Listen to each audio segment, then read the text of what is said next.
sobre essa questão toda do Congresso americano, o documento de 520 páginas, né, no total, que trata da questão da censura no Brasil, as denúncias trazidas pelo Elon Musk, da Rede X, mas esse assunto ele é importantíssimo e eu queria detalhar alguns fatos aqui com vocês, que é tanta coisa, gente, mas é tanta coisa que é difícil destrinchar tudo. Então, eu e a minha assessoria, a gente ainda está vendo tudo, está analisando, está lendo os documentos em inglês para a gente trazer uma informação fidedigna para vocês. Mas de cara dá para a gente adiantar muita coisa, né? Então vamos lá.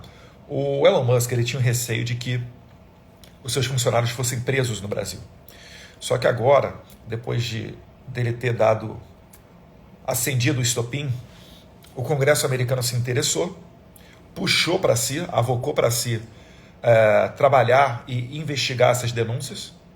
Isso é comum nos Estados Unidos, porque trata-se de uma grande empresa americana, né? Trata-se de uma pessoa que é uma das pessoas mais ricas do mundo. E agora o Congresso americano é que está pedindo, que está puxando esses e-mails trocados entre a Rede X e não só Alexandre de Moraes, STF, mas também o TSE. O Elon Musk comprou o Twitter entre o primeiro e o segundo turno da eleição. Então, todos esses bloqueios que a gente está falando aí de Nicolas Ferreira, Monark e várias outras pessoas, né? Carla Zambelli, até uma rádio pop aí no meio, que eu nem conheci, uma rádio no meio de tudo, né?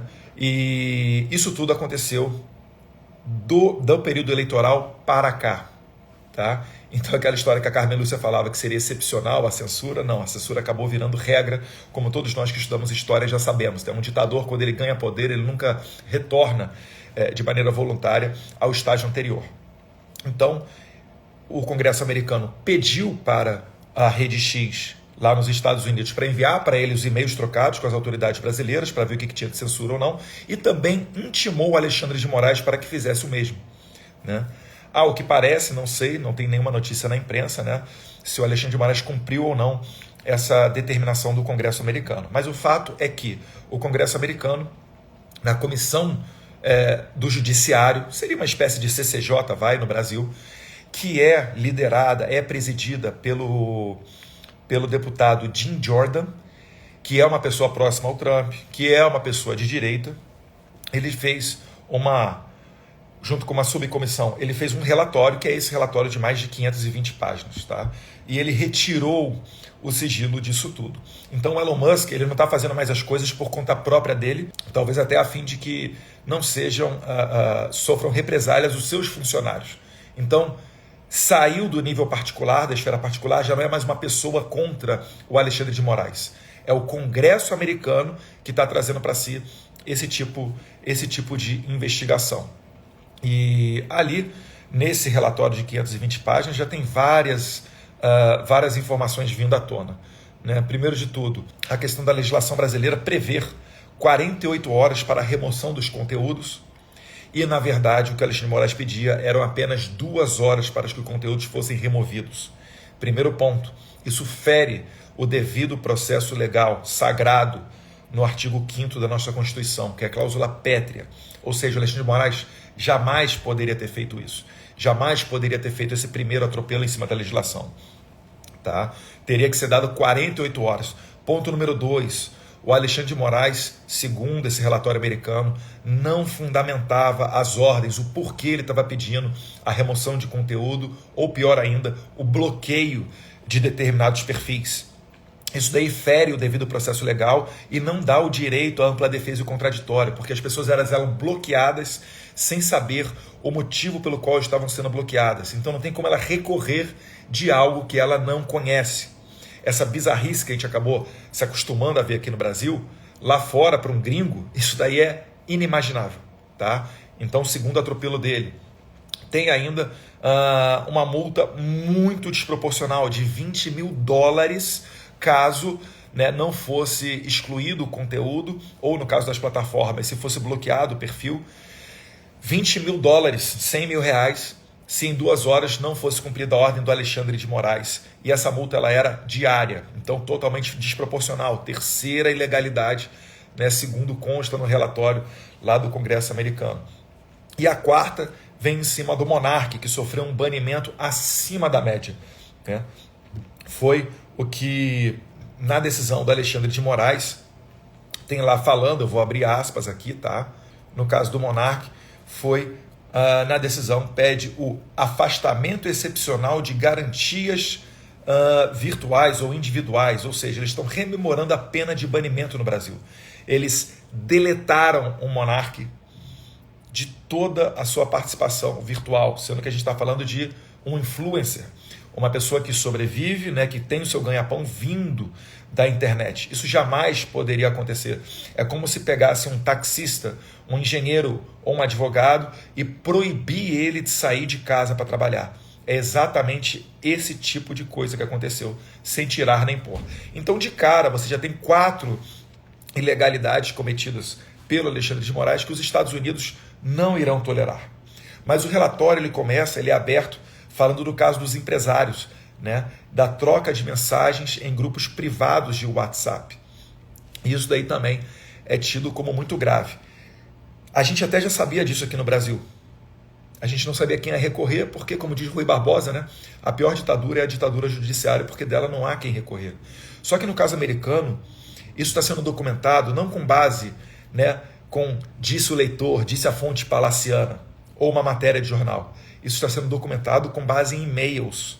São documentos oficiais. Gente, isso é muito grave aos olhos de um americano. Isso daí pode gerar sanções. O Irã sofreu sanções dos Estados Unidos por conta de censurar e prejudicar grandes empresas americanas no território iraniano.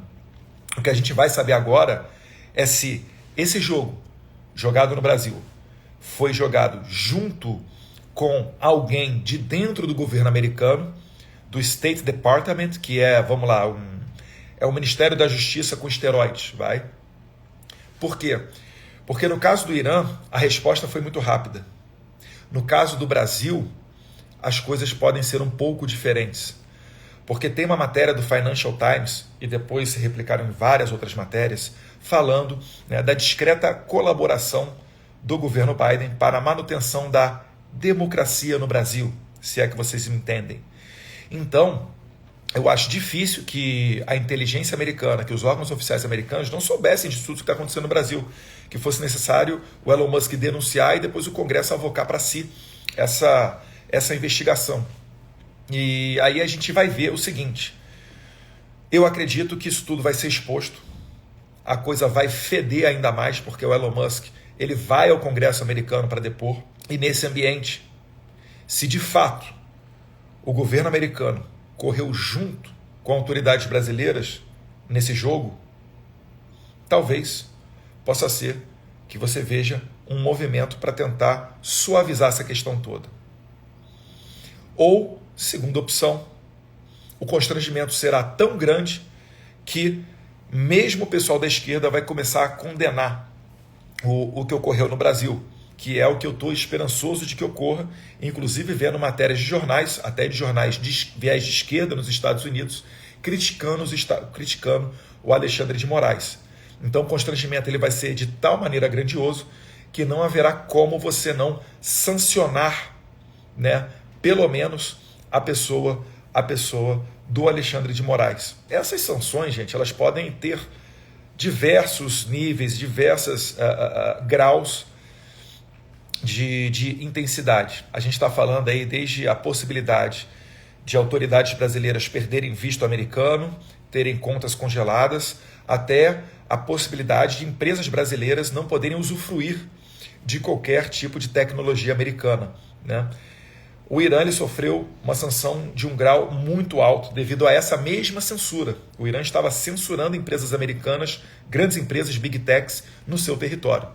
Se o Congresso americano entender dessa maneira e tiver a comoção suficiente, talvez o Brasil possa sofrer com isso. E a gente lembra ainda de mais um conteúdo que está sendo pouco falado. É que esse ano é ano de eleição nos Estados Unidos.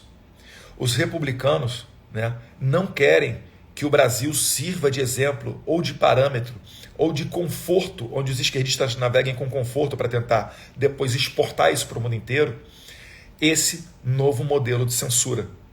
Então eles vão trabalhar também para repudiar o que aconteceu no Brasil, para não permitir que isso chegue nos Estados Unidos, tá? Então, veja bem, nos Estados Unidos, a guerra é Big Tech contra a liberdade de expressão. No Brasil, acabou que o judiciário foi tão agressivo que se tornou judiciário contra a liberdade de expressão. E eles não querem permitir que os Estados Unidos cheguem nesse nível, nesse patamar de censura. Então é por isso que os parlamentares americanos têm colocado muita energia nessa investigação, por isso que as coisas estão acontecendo muito rápido, por isso que é um relatório de mais de 500 páginas, porque eles se dedicaram a catalogar os posts problemáticos. Vocês vão ver hoje uma série de transmissões ao vivo de pessoas, de influencers, etc. Não vai dar para conseguir eles censurarem todo mundo, dando conta do que levou, do que motivou essa censura toda. Então são denúncias muito graves. A gente está só vendo a pontinha do iceberg, a coisa vai piorar. Além da Rede X, tem a possibilidade ainda da Meta, que é a dona do Facebook e do Instagram, a possibilidade do YouTube, do Google, também terem sofrido esse tipo de ameaça, né, de violações, devido ao processo legal, ampla defesa, de violações daquilo que a própria lei americana não quer que aconteça, né, não permite que empresas americanas pratiquem. E aí vem outro caso, né? O Elon Musk denunciou. Por que o Mark Zuckerberg da Meta não denunciou? Será que ele acatou tudo que o Alexandre de Moraes disse sem pestanejar? Isso daí, caso se configure como verdade, né? Verdadeiro, né? Essa hipótese, não daria sanções à Meta dentro do território americano? Então a gente está falando de muita coisa, é um mar de possibilidades, gente. E eu acredito que vai ser muito difícil que ao menos individualmente, o Alexandre de Moraes sofra alguma consequência às luzes da lei americana. Não é perfil do americano que um caso notório como esse ocorra, e mais ainda, né? O Elon Musk está lidando não só com Alexandre de Moraes, ele está lidando com TSE. Ontem, quando saiu que a comissão judiciária presidida pelo Jim Jordan, quando saiu que eles estão requisitando também as trocas de e-mail entre o State Department e o TSE, e aí incluso no State Department está a Embaixada Americana no Brasil e outras autoridades americanas, eles querem saber todas as trocas de e-mail com o STF e o TSE que possam versar sobre censura. Então o leque está se abrindo. Vamos ver o que acontece, vamos ver se tem a participação do State Department nisso tudo, tá? Muita gente já diz que é muito difícil que o State Department não esteja correndo junto com as autoridades brasileiras no jogo combinado para que isso ocorra. É uma hipótese, ela pode se verificar, e isso daí vai ficar mais claro quando a gente começar a ver o posicionamento do State Department, da administração Biden, com relação a tudo isso daí que está acontecendo. Beleza? Eu acho que é isso daí. Aqui no Brasil, eu estou trabalhando para que a gente tenha maneiras para documentar através de canais oficiais tudo isso que está acontecendo nos Estados Unidos. Então pegar de lá, traduzir e fazer peças jurídicas, fazer requerimentos dentro da Câmara para a gente documentar e deixar, como se fala, né, nos anais aí do Congresso Nacional, nas notas taquigráficas, nos registros, na biblioteca do Congresso Nacional, tudo isso que está acontecendo nos Estados Unidos, para que possa servir para jornalistas investigativos, para estudantes, universitários, pesquisadores entenderem a história tal qual ela está acontecendo. Então, eu não vou adiantar aqui o que a gente pretende fazer para não alertar os nossos inimigos, para que eles venham e se antecipem a nós. Então, isso daí é algo que a gente também está trabalhando. Beleza? No mais, pessoal, hoje de vocês, eu queria solicitar, pedir, se possível, para que vocês compartilhem ao máximo essas notícias, porque a depender de uma parte, né, da grande imprensa brasileira, eles não vão querer colocar nem na primeira página e nem na nota de rodapé.